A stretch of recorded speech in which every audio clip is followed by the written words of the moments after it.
भांजी के प्यार में बना बलि का बकरा। रायबरेली उत्तर प्रदेश की सच्ची घटना। नमस्कार दोस्तों, मैं शिवा। अगर आप हमारे YouTube चैनल पर पहली बार आए हैं तो हमारे YouTube चैनल को सब्सक्राइब जरूर करें। चलिए वीडियो को शुरू करते हैं। 12 अगस्त 2013 की बात है। नेहा तय समय पर कुछ कपड़े और सामान लेकर चुपचाप घर के बाहर निकल गई। उसने और महेंद्र ने पहले ही घर से भागने की योजना बना ली थी। गांव से निकलकर नेहा रायबरेली लालगंज जाने वाली सड़क पर पहुंच गई। वहां उसका प्रेमी महेंद्र पहले से उसका इंतजार कर रहा था। दोनों ने वहां से फटाफट बस पकड़ी और कानपुर चले गए। कानपुर के एक मंदिर में दोनों ने पहले शादी की, फिर वहां से दिल्ली चले गए। दिल्ली में महेंद्र का एक दोस्त रहता था। उसकी मार्फत दिल्ली में उसकी नौकरी लग गई। बाद में उसने किराए पर एक कमरा ले लिया। किराए के उस कमरे में वह नेहा के साथ रहने लगा। इधर महेंद्र और नेहा के फरार होने के बाद उनके गांव बीजेमो में हंगामा मच गया। नेहा नाबालिग थी, ऐसे में उसके मां बाप ने 15 अगस्त को महेंद्र के खिलाफ खीरो थाने में भादंबी की धारा 363, 366 और 376 के तहत अपहरण और बलात्कार का मुकदमा दर्ज करा दिया। खीरो थाने के SI राकेश कुमार पांडे नेहा और महेंद्र की खोज में जुट गए। हफ्ता भर कोशिश करने के बाद उन्होंने दोनों को आखिर ढूंढ लिया। राकेश कुमार ने महेंद्र और नेहा को बरामद करके 24 अगस्त को न्यायालय में पेश किया। महेंद्र और नेहा ने कोर्ट में सफाई दी कि उन्होंने शादी कर ली है। इतना ही नहीं, उन्होंने अपनी शादी के फोटो भी कोर्ट में पेश किए, लेकिन नेहा के नाबालिग होने की वजह से अदालत ने महेंद्र को जेल भेज दिया और नेहा को उसकी मां के हवाले करने का आदेश दिया। पुलिस ने इस मामले की जांच पूरी करने के बाद 27 अगस्त 2013 को अदालत में चार्जशीट पेश कर दी। पुलिस की जांच से पता चला कि महेंद्र और नेहा का प्यार 2 साल पहले शुरू हुआ था। नेहा और महेंद्र के प्यार की शुरुआत की कहानी भी बड़ी दिलचस्प है। उत्तर प्रदेश के जिला रायबरेली की रहने वाली नेहा की मां की दोस्ती रेखा गुप्ता नाम की एक महिला से थी। रेखा के पति श्यामू गुप्ता की करीब 8 साल पहले मृत्यु हो गई थी। उनसे 3 बेटियां कोमल, करिश्मा और खुशबू थीं। पति की मौत के बाद रेखा किसी तरह परिवार पाल रही थी। उसी दौरान उसकी मुलाकात सर्वेश यादव से हुई। सर्वेश यादव मूल रूप से कन्नौज जिले के मुंडला थाना क्षेत्र के गांव ताल का रहने वाला था। उसके पिता मोहर सिंह किसान थे। सर्वेश काम की तलाश में गांव से रायबरेली आया तो फिर वहीं का होकर रह गया। रेखा से मुलाकात होने के बाद उसकी उससे दोस्ती हो गई। यह दोस्ती दोनों को इतना करीब ले आई कि रेखा और सर्वेश ने शादी कर ली। सर्वेश से शादी करने के बाद रेखा 2 और बच्चों की मां बनी। बाद में सर्वेश ने रेखा की बड़ी बेटी कोमल की शादी अपने भांजे सुमित से करा दी थी। सहेली होने के नाते नेहा की मां विनीता अपने घर परिवार की सारी परेशानी रेखा और सर्वेश से कहती रहती थी। विनीता और सर्वेश एक ही जाति के थे, इसलिए वह विनीता को बहन कहता था। दोनों में बहुत छनती थी। रेखा का घर विनीता के घर से कुछ दूरी पर था। जब भी मौका मिलता था वह उसके पास चली आती थी। नेहा के भागने के बाद विनीता गांव में खुद को अपमानित महसूस करती थी। वह रेखा के अलावा किसी के घर नहीं जाती थी। एक बार रेखा और विनीता आपस में बातचीत कर रही थी, तभी वहां मौजूद सर्वेश ने विनीता से कहा, बहन, तुम्हारी बेटी नेहा तुम्हारे कहने में नहीं है। अभी तो वह नाबालिग थी तो पुलिस ने उसे पकड़ लिया। बालिग होने के बाद अगर वह किसी के साथ चली जाएगी तो पुलिस भी कोई मदद नहीं करेगी। भैया, तुम्हारी बात तो सही है, पर क्या करें, कुछ समझ नहीं आ रहा है। मैं उसे बहुत समझाने की कोशिश करती हूँ, लेकिन उसके ऊपर महेंद्र का भूत सवार है। विनीता बोली, बहन, तुम चिंता मत करो, मैं अपने गांव में नेहा की शादी की बात करता हूँ। वहां के लोगों को नेहा के बारे में कोई बात पता नहीं है। इसलिए शादी होने में कोई परेशानी नहीं आएगी। शादी होने के बाद सब ठीक हो जाता है। सर्वेश का एक भतीजा था जोगिंदर, उसकी शादी नहीं हुई थी। सर्वेश ने सोचा कि अगर नेहा और जोगिंदर की शादी हो जाए तो दोनों की जोड़ी अच्छी रहेगी। रायबरेली और कन्नौज के बीच करीब 160 किलोमीटर की दूरी है। ऐसे में नेहा जल्द मायके भी नहीं आ जा सकेगी और महेंद्र को भूलकर अपनी गृहस्थी में रचबस जाएगी। विनीता चाहती थी कि महेंद्र के जेल से बाहर आने से पहले नेहा की शादी हो जाए तो अच्छा रहेगा। इसलिए उसने सर्वेश से कहा कि जितनी जल्दी हो सके वह इस काम को करवा दे। सर्वेश ने ऐसा ही किया। जोगिंदर और उसके घरवालों से बात करने के बाद आनन फानन में जोगिंदर और नेहा की शादी कर दी गई। शादी के बाद नेहा कन्नौज चली गई। बेटी की शादी हो जाने के बाद विनीता ने राहत की सांस ली। लगभग 3 महीने जेल में रहने के बाद नवंबर 2013 में महेंद्र जमानत पर घर आ गया। जेल में रहने के बाद भी वह नेहा को भूल नहीं पाया था। उसने अपने घर वालों से नेहा के बारे में पूछा तो उन्होंने बताया कि नेहा के घर वालों ने उसकी शादी दूसरी जगह कर दी है। यह सुनकर उसे बहुत बड़ा धक्का लगा। बाद में महेंद्र ने पता लगा लिया कि नेहा की शादी कराने में सबसे बड़ी भूमिका सर्वेश यादव की रही थी। इसलिए उसने सर्वेश के पास जाकर उसे धमकी दी, नेहा मुझे प्यार करती थी और मेरे साथ रहना चाहती थी। तुम सब ने मुझे जेल भिजवाकर उसकी शादी कर दी। तुमने सोचा होगा कि इससे हम दूर हो जाएंगे, लेकिन मैं तुम्हें बता देना चाहता हूं कि यह तुम लोगों की गलतफहमी है। मैं नेहा को दोबारा हासिल कर के रहूंगा।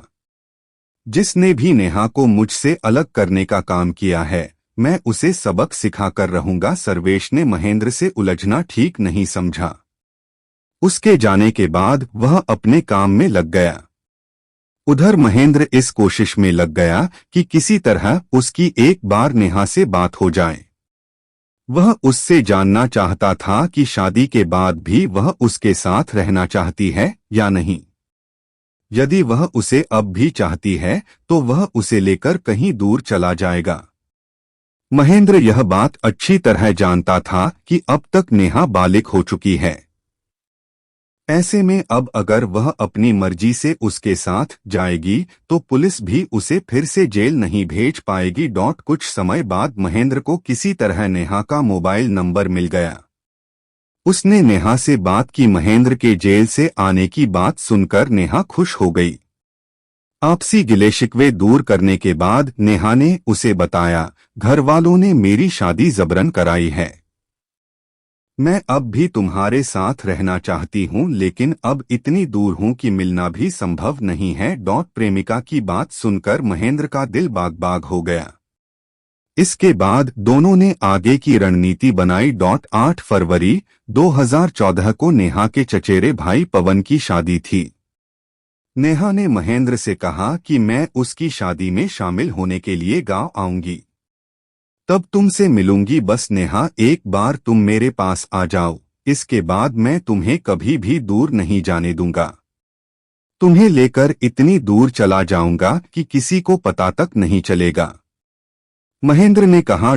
महेंद्र की बातों में आकर नेहा एक बार फिर से उसके साथ भागने को तैयार हो गई तो महेंद्र ने यह बात अपने कुछ दोस्तों को भी बता दी। फिर क्या था, यह जानकारी सर्वेश को भी मिल गई। महेंद्र के जेल से छूटकर आने के बाद उसने जब से सर्वेश को धमकी दी थी तब से वह उसकी हर हरकत पर नजर रख रहा था। सर्वेश को महेंद्र की योजना का पता चल ही गया था। उसकी योजना को फेल करने के लिए सर्वेश ने अपने भतीजे जोगिंदर को फोन करके कहा, जोगिंदर, पवन की शादी में तुम नेहा को लेकर उसके गांव मत आना। यहां आकर वह परेशान हो जाती है।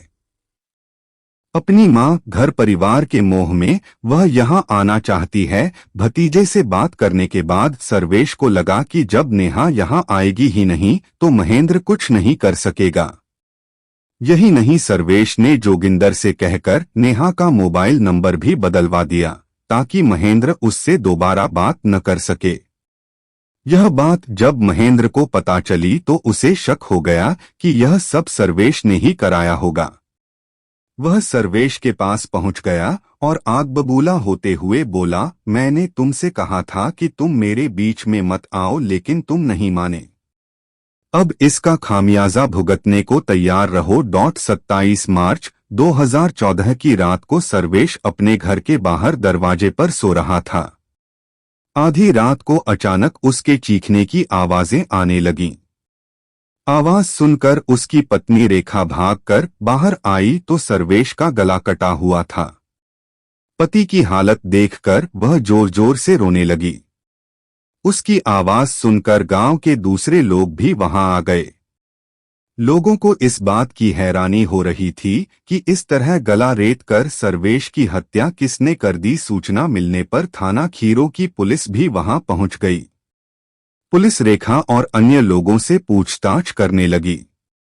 पुलिस को लोगों से तो कुछ पता नहीं चला, लेकिन वह इतना जरूर समझ गई कि हत्यारे की सर्वेश से गहरी दुश्मनी रही होगी। पुलिस ने लाश का पंचनामा करने के बाद उसे पोस्टमार्टम के लिए भेज दिया।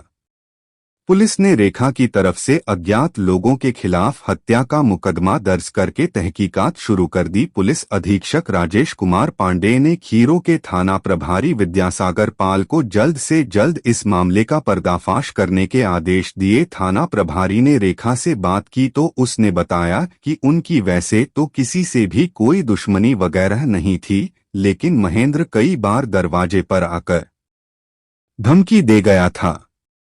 चूंकि पुलिस अधीक्षक सीधे इस केस की कार्रवाई पर नजर रखे हुए थे, इसलिए थाना प्रभारी ने रेखा द्वारा कही गई बात उन्हें बताई तो उन्होंने महेंद्र के खिलाफ सबूत जुटाने को कहा। थाना प्रभारी ने सर्वेश के घर वालों के अलावा मोहल्ले के अन्य लोगों से बात की तो पता चला कि महेंद्र का विनीता की बेटी नेहा से चक्कर चल रहा था।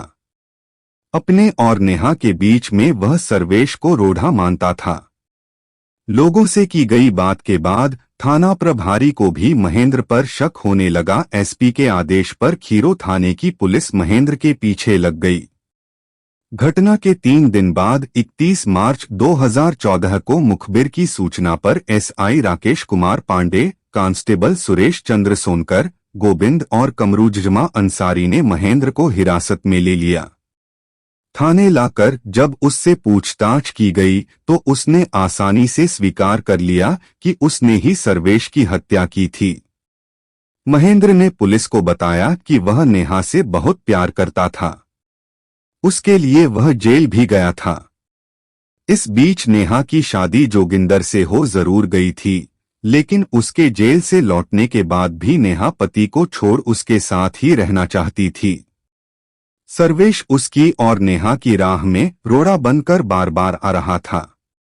तब मजबूरी में उसने सर्वेश को रास्ते से हटाने की योजना बनाई। वह सर्वेश को मारने का मौका ढूंढता रहा। जाड़े के दिनों में वह घर में सोता था, इसलिए उसे मौका नहीं मिला। जाड़े का मौसम गुजर जाने के बाद सर्वेश घर के बाहर सोने लगा। महेंद्र मौके की तलाश में रात में रोजाना उसके घर की तरफ जाता था। 27 मार्च को भी वह मौके की फिराक में था। रात 12:30 बजे जब सन्नाटा हो गया तो उसने सर्वेश का मुंह दबाकर उसका गला चाकू से काट दिया। सर्वेश जोर से चिल्लाने लगा तो उसने उस पर चाकू से कई वार किए। इस बीच उसकी पत्नी रेखा दरवाजा खोलकर आती दिखी तो वह भाग निकला। हत्या के समय खून के छींटे महेंद्र की शर्ट पर भी आए थे। उसने चाकू और खून लगी शर्ट महारानीगंज सिधौर मार्ग पर बने मंदिर के बगल वाली पुलिया के नीचे छिपा दी थी। फिर वह घर चला गया था। महेंद्र को जब पता चला कि पुलिस ज्यादा एक्टिव हो गई है तो उसने घर से कानपुर के रास्ते दिल्ली भागने की योजना बना ली। इससे पहले कि वह वहां से भाग पाता, पुलिस ने मुखबिर की सूचना पर उसे समेरी चौराहे से गिरफ्तार कर लिया। महेंद्र की निशानदेही पर पुलिस ने चाकू और खून से सनी शर्ट भी बरामद कर ली। 1 अप्रैल 2014 को पुलिस ने महेंद्र को रायबरेली के जिला न्यायालय में पेश किया। वहां से उसे जेल भेज दिया गया। महेंद्र ने अपने और अपनी प्रेमिका के बीच सर्वेश के आने पर प्रतिशोध की भावना से ग्रस्त होकर उसकी हत्या कर दी। भले ही वह अपना प्रतिशोध लेने में सफल हो गया हो, पर यह उसके लिए बहुत महंगा साबित हुआ। अब वह हत्या के आरोप में जेल में बंद है। उसे न तो प्रेमिका मिल सकी और न उसका साथ। प्रतिशोध की भावना लोगों को अंधा कर देती है। ऐसे में यह दिखाई नहीं देता कि प्रतिशोध का अंजाम जीवन बर्बाद करने वाला होता है। महेंद्र को यह कदम उठाने से पहले सोच लेना चाहिए था। वह खुद तो तिल मरकर जेल में अपनी जिंदगी गुजार ही रहा होगा, लेकिन उसे इस बात का एहसास नहीं होगा कि उसका परिवार उससे भी अधिक मुसीबत में है। उसके परिवार वाले अपनी जमीन जायदाद बेचकर मुकदमा लड़ने के लिए वकील की फीस चुका रहे हैं। इस सब के बाद भी अदालत इस मामले में जो फैसला सुनाएगी वह जरूरी नहीं कि महेंद्र के पक्ष में ही आए। कुल मिलाकर बात यहीं आकर ठहरती है कि महेंद्र ने गुस्से में जो कदम उठाया उससे उसका परिवार ही मुसीबत में नहीं फंसा, बल्कि सर्वेश यादव की हत्या के बाद उसकी पत्नी और परिवार का जीवन भी अंधकारमय हो गया है।